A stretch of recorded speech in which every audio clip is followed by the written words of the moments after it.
Ego can be a powerful force, both in business and in life. It can drive us to achieve great things, but also trip us up and lead us astray. In business, ego can manifest itself in several ways. You may be the type of person who always needs to be right, or who has to have the last word in every conversation. Maybe you're resistant to feedback or find it difficult to delegate tasks.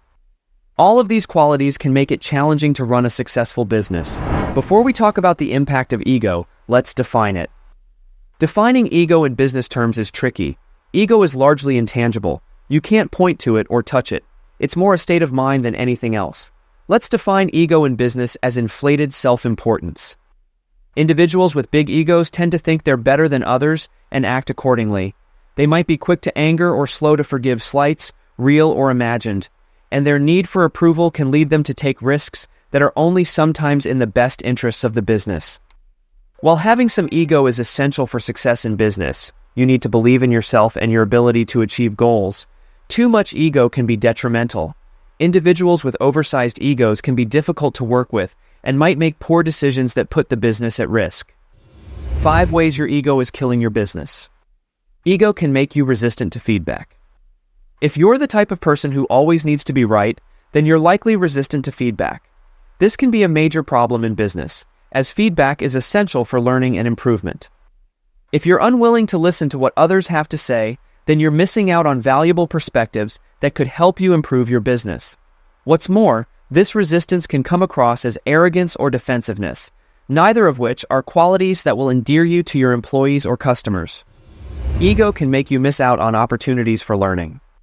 If you're resistant to feedback, then you're also missing out on opportunities for learning. Feedback is an essential part of learning, as it allows us to identify our mistakes and correct them. Without feedback, we're more likely to repeat our mistakes, which can be costly in both time and money.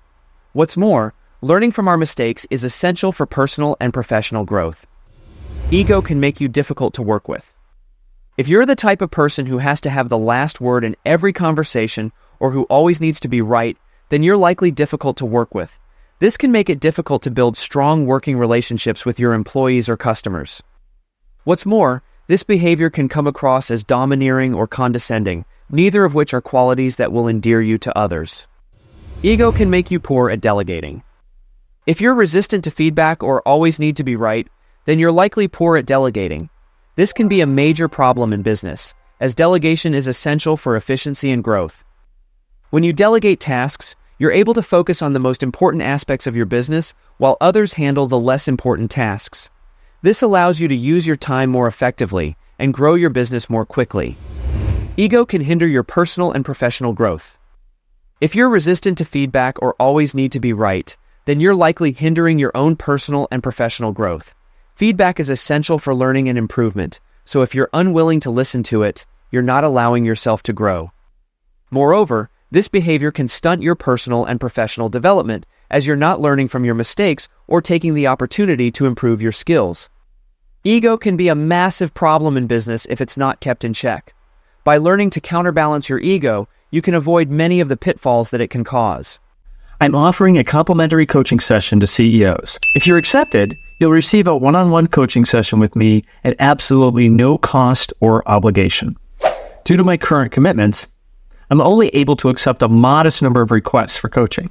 During the coaching session, we'll immediately go to work and address your highest priority challenges. You will walk away with ways to begin solving your biggest problems. And you'll get a sense for whether or not we're a fit for each other.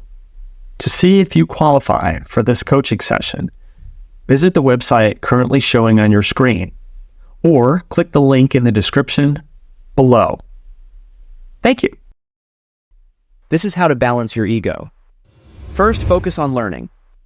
If you think you have too much of an ego, there are steps you can take to bring it back into balance. One is to focus on learning. When you're open to learning new things, it can help reduce your ego because you realize that you don't know everything and that there's always room for improvement. Second, admit your mistakes. Another way to bring your ego into check is to admit your mistakes.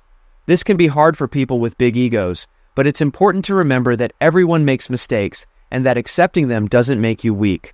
On the contrary, being able to admit your mistakes shows the strength of character. Third, be humble.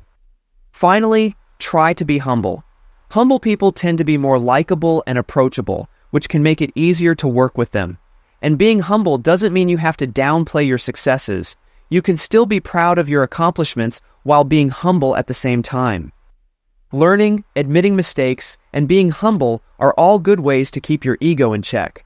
By keeping your ego under control, you can avoid some of the negative consequences that can come with having too much of it. My name is Glenn Gao, CEO Coach. I love coaching CEOs and want to help make you an even better CEO. Let's decide if we are a fit for each other. Schedule a time to talk with me now. I look forward to speaking with you soon.